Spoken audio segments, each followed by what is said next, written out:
Start when one comes to a topic such as this.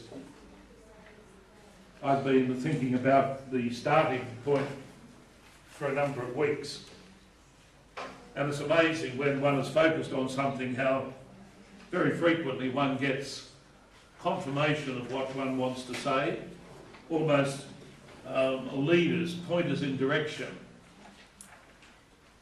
I was thinking to myself, one has to be cautious one doesn't turn a lecture like this into a boring discussion on the way in which herbs can help T cells rally and B cells do this and NKCs do this and that. That can be, in my opinion, quite onerous and, if anything, a little bit boring.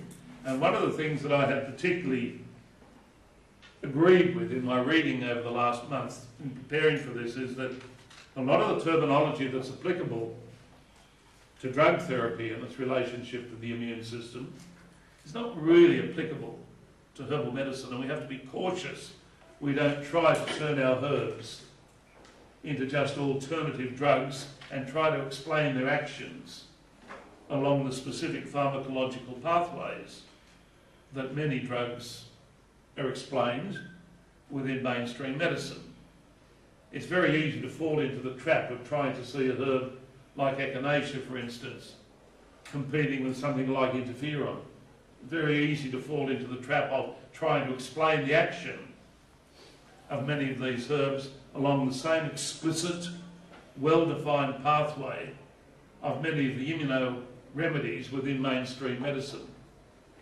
Of course, it is possible to put forward hypotheses on how herbs perhaps arrive at some of these benefits. For instance, we know that the end result of prescribing some herbs that address infection, the end result is obviously an improvement in the whole process of what we call phagocytosis. If there is a condition where there's obviously an infection active and one prescribes a herb for that condition and one sees the lesion take up, the pus cease to be discharging, the inflammation subsiding, it's reasonable to say that part of the action of that herbal remedy was associated with one aspect of immunological response known as phagocytosis. But with any herb, there are always multiple things that it does in addressing infection. Without going too deeply into it, to get the point home to you, echinacea is frequently brought forward as almost a cure-all. And the industry, unfortunately, as I have written in one of my papers, has tended to push it in that direction.